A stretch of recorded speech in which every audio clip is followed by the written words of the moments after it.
여러분 그간 평안하셨습니까? 오늘도 복되고 성스러운 주일, 하나님의 크신 은혜가 충만히 임하기를 축원합니다. 마태복음 20장에 보면 한 사건이 나옵니다. 앞을 보지 못하는 두 소경이 길에 앉아 있다가 예수님이 지나간다라는 소식을 듣습니다. 사람들이 수군수군 하는 소리, 예수님이래, 예수님 하는 소리를 들었습니다. 앞을 보지 못하는데 예수님이 그 앞을 지나가신다라는 소리를 듣고서 이 두 소경이 큰 소리를 지릅니다. 우리를 불쌍히 여기소서. 예수님, 예수님이 그 소리를 들으시고 가다가 멈췄습니다. 무엇 해주기를 원하느냐? 너희들이 무엇을 원하느냐?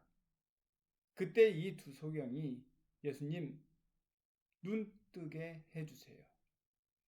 우리도 세상을 보게 해주세요. 하고 하소연했습니다. 그때 예수님이 두 소경의 눈을 뜨게 하는 기적이 일어났어요. 이 두 소경은 기회를 놓치지 않았습니다. 예수님이 지나간다라는 소리를 듣고 예수님에게로 큰 소리로 눈 뜨게 해주기를 요청했던 거죠. 여러분, 우리가 은혜 받는 것도 기회가 있습니다. 전도하는 것도 기회가 있지요. 또 선한 일을 하는 것도 기회가 있습니다. 항상 선한 일을 하고 항상 은혜 받고 항상 전도하는 것은 아닙니다. 기회가 지나가 버리면 늙고 병들고 또 실패하면 다시 기회가 오지 않습니다. 인생은 잠깐 보이다가 없어지는 안개와 같습니다. 한 낯의 그림자와 같은 거죠. 오늘 여러분들이 이렇게 주일날 예배 드리고 하나님의 음성을 듣는 것이 바로 최대의 기회요, 은혜인 줄 믿으시기 바랍니다.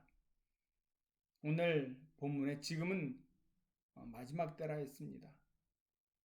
요즘 성도들 사이에 속삭이는 이야기를 들어보세요. 지금은 말세야. 마지막 때가 다 되었어. 이런 이야기들은 믿지 않는 사람이나 믿는 사람이나 누구나 듣습니다. 맞습니다. 지금은 마지막 때입니다. 주님의 재림이 가까운 때입니다. 그렇기 때문에 이런 때는 우리는 은혜를 받아야 합니다.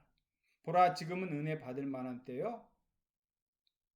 여러분, 한마디로 은혜를 받아야 세상을 이길 수 있고 마지막 재림을 준비할 수 있습니다. 은혜 받아야 신자답게 살 수 있고 사람답게 살 수 있습니다. 은혜 받으면 어떻게 되는 것입니까? 왜 은혜를 받아야 할까요? 은혜를 받으면 영이 살아 움직입니다. 사람은 육체만 있지 않습니다. 영도 있습니다. 영은 사람이 죽으면 영이 떠납니다. 영은 하나님과 통하는 것이에요. 하나님은 영이시기 때문에 하나님은 영과 통합니다.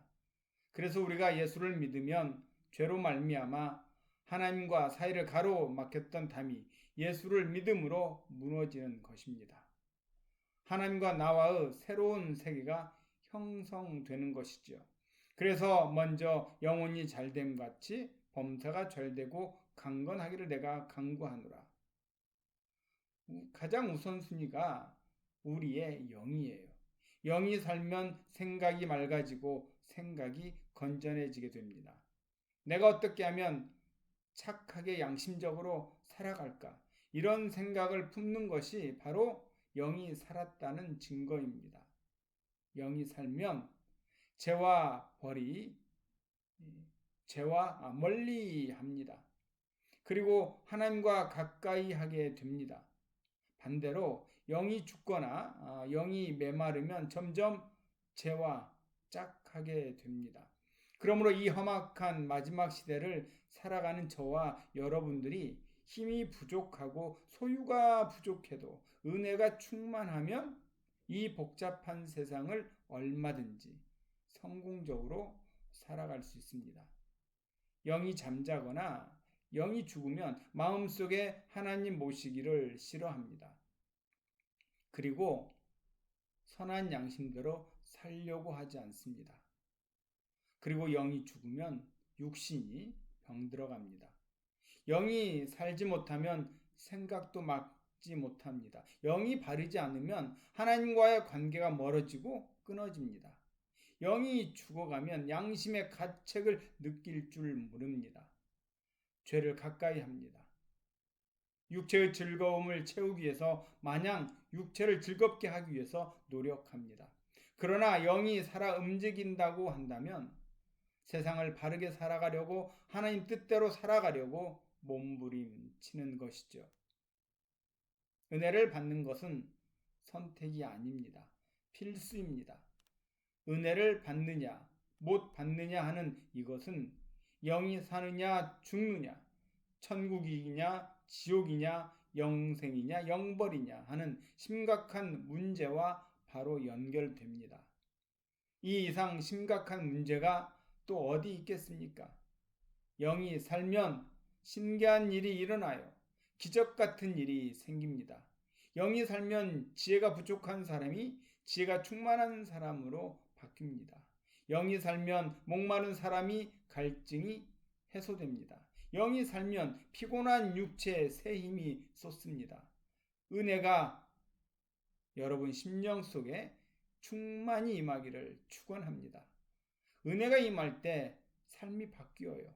생각이 바뀝니다. 그리고 사상이 바뀌죠. 여러분이 잘 아시는 무디. 이 사람은 아주 가난한 집에서 태어났습니다. 그의 아버지는 석공으로 일하다가 일찍이 돌아가셨어요. 아버지가 돌아가시는 바람에 무디는 초등학교를 6개월 다녔습니다. 6개월 다닌 것이 이 사람 학벌의 전부예요. 그리고 10살 때 출판사에 직공으로 다녔고 16살이 되어 친척이 운영하는 구두 짓는 공장 사원으로 취직을 해서 일했습니다. 구두를 수선하는 직공으로 있을 때 교회에 나가고 예수 믿으라는 말을 자주 들었습니다. 그래서 처음으로 교회에 나갔어요.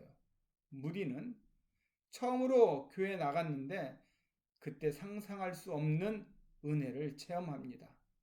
예수님을 영접하고 매일을 은혜의 감격 속에 살았습니다.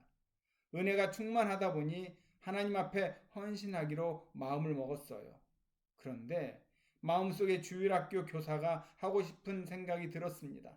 하지만 자신은 초등학교를 6개월 다닌 것이 전부였어요. 이렇게 무식한 사람이 누구를 가지를 칠까 하는 생각이 들었습니다. 그래서 교회에 건의했어요. 내가 열심히 전도하고 교회 밖에서 그 어린이들에게 하나님의 말씀을 가르치겠습니다. 사람들이 무디가 초등학교를 6개월 다닌 것을 알게 되자 계속 거절하였지만 무디는 끝까지 교회 요청을 했습니다. 그래서 이 열심에 못 이겨서 교회가 그렇게 하라고 허락을 했지요. 허락을 받은 후 무디는 밖에 나가서 10명, 20명, 50명, 100명을 데려다가 교회 밖에서 가르치기 시작합니다. 그러던 어느 날부터 그 교회에 다른 교사들이 가르치던 아이들보다 무디가 데리고 있는 아이들이 훨씬 더 많아졌습니다. 나중에는 1년에 무디가 200만 명씩을 전도합니다. 1년에 200만 명씩을 전도하니까 미국의 사회가 놀라운 변화가 일어났습니다.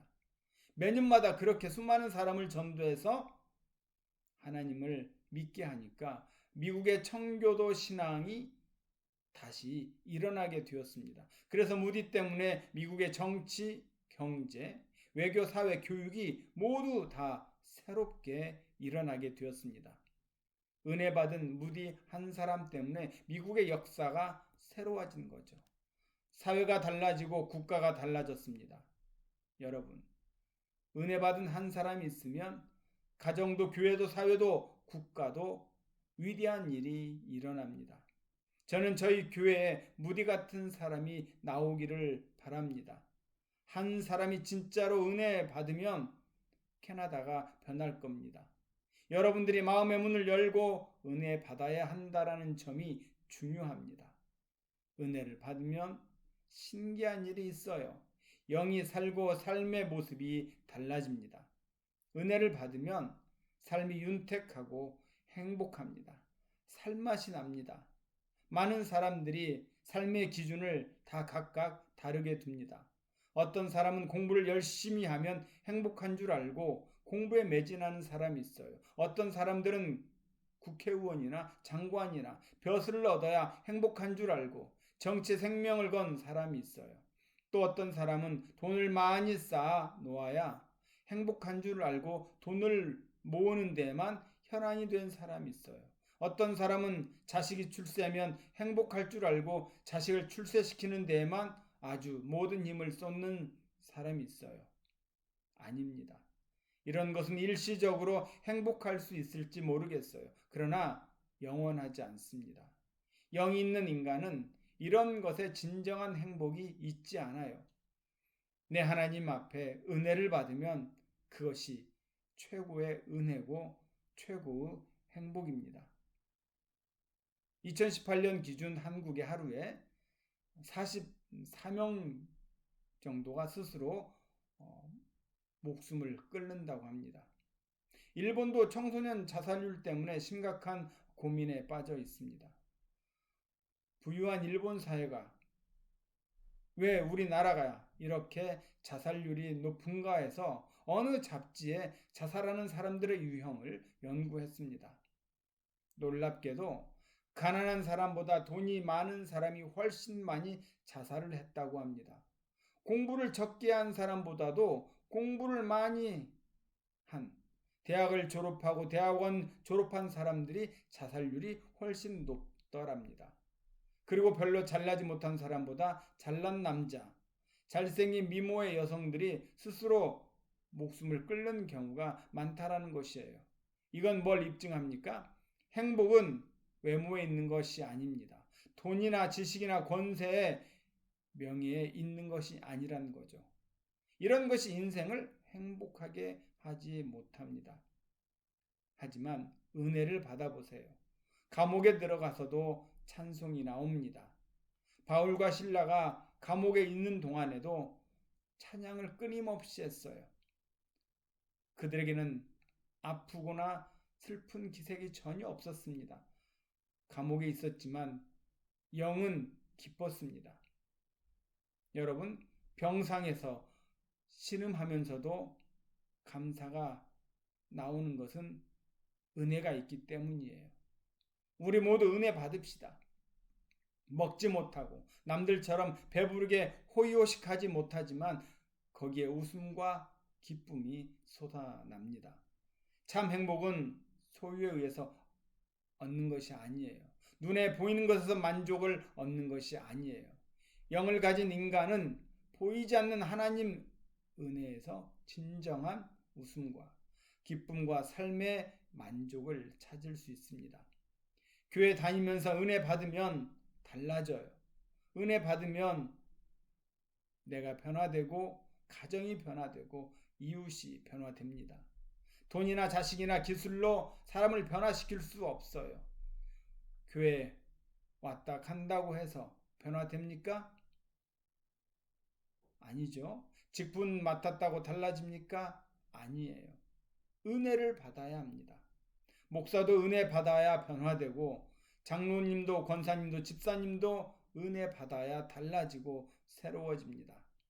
은혜가 충만하면 원망하던 사람도 감사하는 삶으로 바뀝니다. 자기 혼자 잘났다고 우쭐대고 거만하던 사람도 은혜가 충만하면 낮아지고 낮아지는 감사의 인격으로 겸손으로 달라집니다. 투덜대고 불평하고 매사에 짜증 부리던 사람도 은혜가 들어가면 기쁨으로 즐거움으로 사람이 탈바꿈되는 거예요. 매사에 부정적인 생각, 부정적인 말을 하던 사람도 은혜가 들어가면 긍정적인 생각으로, 긍정적인 말로 사람이 변합니다. 언제나 하나님의 생각, 좋은 일 하고 싶은 생각, 남들 도와주고 싶은 생각, 남들에게 덕을 끼치고 싶고, 그래서 삶의 그 방향이 변합니다. 여러분, 우리 은혜 받읍시다. 은혜를 받으면 삶이 늘 기쁩니다. 은혜 받아야 변화되고, 은혜 받아야 행복하고, 은혜 받아야 영이 삽니다. 여러분, 누가 행복한 사람입니까? 은혜 받은 사람이 행복한 사람이에요. 누가 변합니까? 은혜 받은 사람이 변합니다. 그래서 바울이 고린도 교회 성도들에게 호소하는 거예요. 지금은 은혜 받을 만한 때요, 구원의 날이로다. 왜 이렇게 강조했습니까? 은혜 받은 사람이 천국 갈 때까지 그 믿음이 유지되어야 합니다. 진리하는 장로교회 성도 여러분, 오늘 예배드리는 모든 분들 은혜 충만히 임하기를 주의 이름으로 축원합니다. 그러면 언제 은혜가 임합니까? 보라, 지금은 은혜 받을 만한 때요, 구원의 날이로다. 여러분, 은혜 받을 기회를 미루지 말아야 합니다. 이스라엘 백성들이 은혜 받기 위해서 수문 앞 광장에 모였어요. 미스바 성전에 모였습니다. 마가의 다락방에 모였습니다. 은혜 받기를 원하는 사람들은 100% 모두 다 은혜를 받고 돌아갔습니다. 그것이 이스라엘 민족을 변화시켰고 그들이 세계를 복음화시킨 위대한 인물이 되었어요. 그들은 모였습니다. 성전에 모였고 성회에 모였고 성소에 모였습니다. 그럴 때 은혜가 임합니다. 은혜가 누구에게 임합니까? 은혜 받기를 진정 사모하는 사람들에게 임합니다. 시편 42편 1절에 하나님의 사슴이 시냇물을 찾기에 갈급함 같이 내 영혼이 주를 찾기에 갈급하니이다. 시편 기자는 하나님의 말씀을 사모하다 보니까 목이 마르다고 했습니다. 하나님의 말씀을 들었더니 그 말씀이 어떻게나 꿀송이보다 더 달던지 좋아했습니다. 여러분, 부자 되기를 원하십니까? 부자를 미워하면 부자가 안 돼요. 부자 되기 원하십니까? 사모해 보세요. 그러면 부자 됩니다. 성공하기를 원합니까? 성공한 사람들을 못마땅하게 여기고 배 아파하면 성공 못해요. 성공한 사람들을 보며 나도 어떻게 하면 성공할 수 있을까? 성공하기를 사모하고 매달려 보세요. 교회가 부흥되기를 원합니까? 교회가 부흥되는 것을 싫어하는 성도 부흥 안 됩니다. 정말 부흥되기를 사모하고 갈망해 보세요. 부흥이 됩니다. 여러분 잘 되기 원하십니까? 잘 되기를 사모해 보세요. 왜 안 됩니까? 여러분이 잘 되기를 사모하는 마음 가지고 해 보세요. 모든 것이 다 가능해집니다. 안 하니까 안 되는 거예요. 하나님 사랑하는 성도 여러분, 여러분께 부탁합니다. 정말 사모하는 마음을 가지고 은혜를 사모하고 축복을 사모하고 성공을 사모할 때 이 영혼을 우리 주님이 만족하게 채워주실 것입니다. 우리 모두 은혜를 사모해서 우리 모두 다 큰 은혜의 역사를 경험하기를 주의 이름으로 축원합니다. 은혜로우시고 자비로우신 하나님 아버지, 은혜 받고 싶습니다. 지금은 은혜 받을 만한 때요, 구원의 날이라 말씀하신 것처럼 은혜는 우리 삶의 중심이어야 되고 우리가 사모해야 할 부분입니다. 주님, 은혜 받기를 간절히 사모하여 우리 안에 은혜로 말미암아 삶에 솟아나는 기쁨을 누리게 하시고 그 은혜가 우리 앞에 거침돌을 무너뜨리고 그 은혜가 새 힘을 주며 그 은혜가 희망차고 소망찬 미래를 향해 뛰어갈 줄로 믿습니다. 우리 모두 은혜를 사모하는 성도 되게 하옵소서. 예수 그리스도 이름으로 감사하며 기도하옵나이다. 아멘. 모든 분들 평안하시고 복된 한 주가 되기를 원합니다. 여러분의 기도 제목, 함께 나눌 것들이 있다면 연락을 주시고 함께 기도하며 이 어려움을 이겨나가기를 소원합니다. 감사합니다.